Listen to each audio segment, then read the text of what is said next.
What's up, everybody? In today's video, we're going to be covering the book Choose Yourself by James Altucher. And the reason I wanted to choose this book was because I listened to the James Altucher podcast. I love his blogs. He writes about self-help, even though he says he doesn't write about self-help.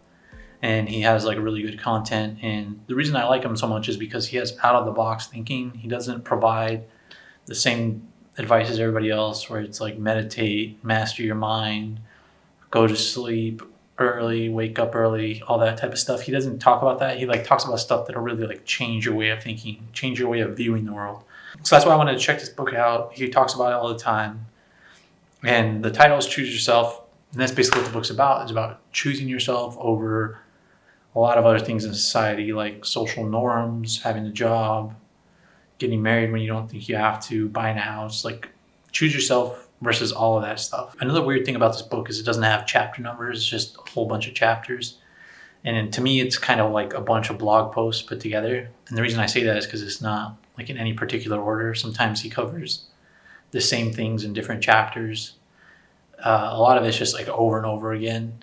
And I went ahead and counted it, and it's like 31 chapters. And I'm not going to be going over every chapter just because there's so many of them. I'm just going to be highlighting a couple of the things, be giving a little bit of background about his philosophy, and then I'm going to go into like specific tips that I think are useful. So he wrote this book in 2012, but the information here is like very pertinent to today's times during like COVID-19 is when I'm filming this, where there's like a financial crisis, but also it's just any time in the future as the economy changes. The way the economy is built up, and what he talks about in the beginning is like the economic history of the Choose Yourself era. The way the economy is built up right now, it's just not favorable to employees because of all the expenses that come with employees, especially in the US, where you have benefits that you have to provide employees. There's a whole bunch of standards. And then also there's taxation, a lot of taxation in the US on corporations. So corporations see as employees as like these cost centers, and they're not like flexible cost centers. It's not easy to like hire a bunch of people and fire them because of bad optics. So people are just hiring less, and they're like laying more people off as soon as something bad happens.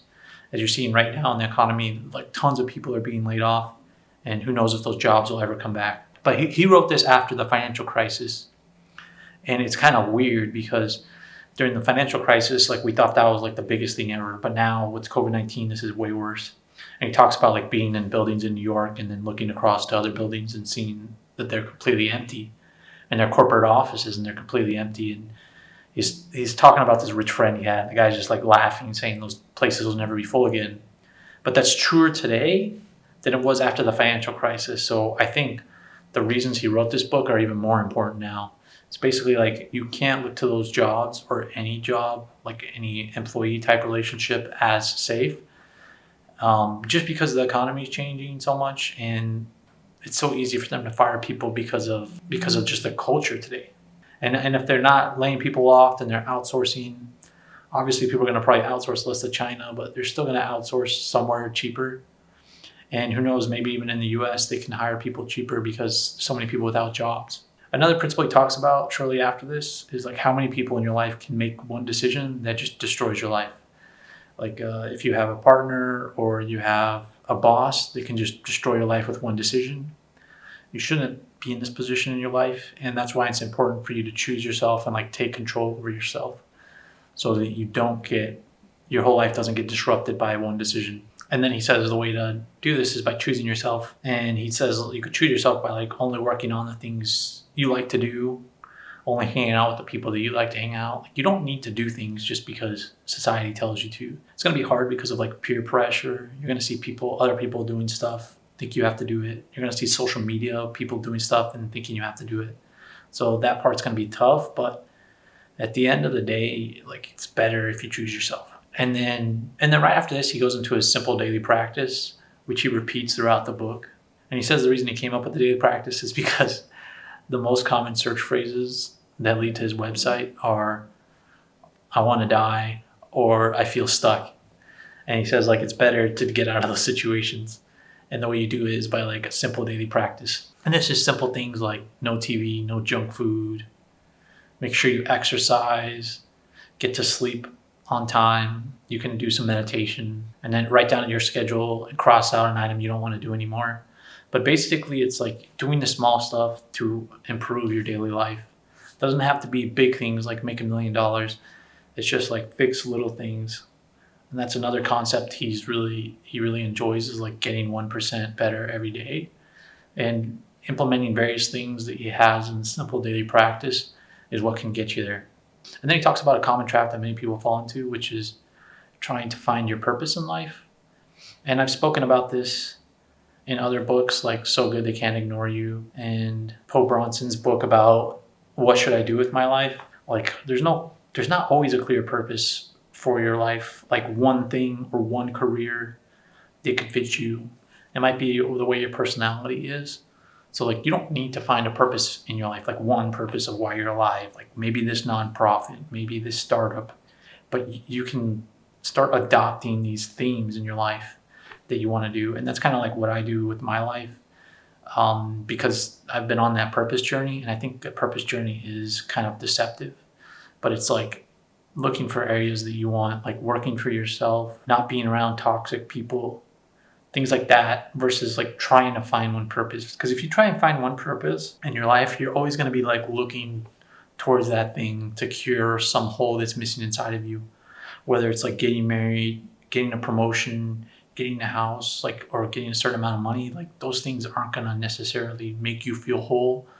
You have to do these certain things that fit your personality, and they might be different things. It might not just be one purpose in your life. After that part of the book, he goes into this other thing, like if you really hate your life, then you should try and disappear yourself. And he mentions a book like it's like How to Disappear Completely and Never Be Found, and I thought that was hilarious, and I might read that book. But it's like if you hate yourself so much, like essentially kill yourself, not literally, but like figuratively. So what you do is like you find a birth certificate of somebody that died in the same year as you. You request that birth certificate and like adopt their identity and get some like random employment history so that you can create a good identity for that. And then you essentially like just create this completely new person. And he's halfway joking here, but it's like to shake you out of your stupor. Like, hey, if you don't like who you are, it's because you don't like the life you're in. So just create a completely different life for yourself. And I mean, as far as a psychology perspective, this is like the ego. So your ego is who you are. And people like the Buddha and Jesus, they're all about like not giving into your ego, not like being self-fulfilled. Like you have to look outwards and destroy your like sense of self-centeredness in order to become a better person. And that's basically what he's saying here. Like, you have to destroy the parts of your ego that you don't like in order to become what you want to be, or like to feel better. Because it might be the stress of doing well at work, or the stress of being a perfect person in a relationship that's like holding you back. But if everything isn't working, if you've been trying stuff, then maybe you should just disappear yourself and become a completely different person. And then he recommends after that, as far as choosing yourself and getting started, is just do it. Like just do the activities to become better, or just like start your own business. And he says you have to do it now. You have to get started now because there's no better time like now. And then another reason he says you have to do it is because like retirement plans are no good. And I don't agree with this, because right now you can see a lot of people are living hand to mouth, paycheck to paycheck, and they don't have anything saved up. So you need something saved up. You need something in your retirement plan. Even if you're just holding it in cash, you just need like an account where you keep money away from yourself. So I don't agree with that part of this book, but I do agree with getting started as soon as possible. And then after that, he talks about how to build your own business. The types of businesses he recommends are like going into a boring business. You don't have to choose something sexy. You don't have to choose like something like Uber or WeWork or something like that. He says the way you can do this is take out the middleman, pick a boring business, make sure you get a customer, build trust while you sleep, and like have a blog, but like don't make money from your blog. Just use it as a platform to promote yourself. But he just gives all these steps that you can do to choose yourself and like build your own business. He gives a lot of ideas on how to build it up. And he says you can like write a book on Amazon. He recommends that. And he has like self-publishing tools on his website. And he recommends a lot of self-publishing resources as well. And then he talks about like some skills it takes to be a good business person. And he talks about the Spanx, the person who invented Spanx, Sarah Blakely, and how she only spent like $5,000 to start Spanx. So you don't need a lot of money to get started. You should just start where you are today and don't be afraid. But then he talks about like what you need to become a good business person. And one of it is becoming a good salesperson. And then he gives this whole list of how to be a good salesperson.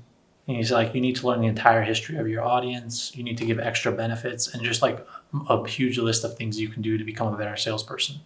And then after he talks about this whole business area of the book, he then goes into his idea concept, which if you really read any of his blogs or anything, he talks about it all the time in his podcast about is coming up with 10 ideas a day. You need to be an idea machine in order to like grow your business, and you have to come up with 10 ideas a day. And he doesn't care like what kind of ideas they are.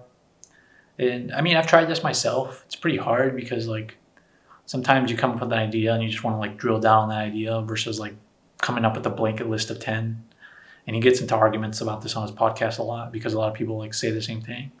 But I think it's good because he says like it'll take you 6 months to 12 months to like turn your idea machine into something that's like really valuable. He says it's like kind of like a muscle, and growing it is going to take time. And 10 ideas a day is what will help you. And then after that, he provides 10 sample ideas, 10 of his own ideas that he gives you that like how you can get started. One of them is giving clout as currency, like essentially influencers using their clout to buy things or get in places. Another one is a like button and a contact lens. Like if you have a contact lens and like somehow you can like something that you see in real life. And he has like a few other examples in there, but it's just to get you started on how crazy or how big your ideas can be. After that, he talks about oxytocin and like how good oxytocin is, and he calls it the God hormone. And he says you can do this pretty easily. And the reason he talks about oxytocin is because he's like, this will make you feel better in your life. And he gives ways on how to increase oxytocin. He talks about giving money away. You can hug somebody, you can like somebody on Facebook, even though it's social media, but liking things on Facebook make you feel good. And those are like a lot of the tips from the book. The book after that is just a whole bunch of like random stories talking about like why this process that he's talking about is good. He talks about a quote from Gandhi.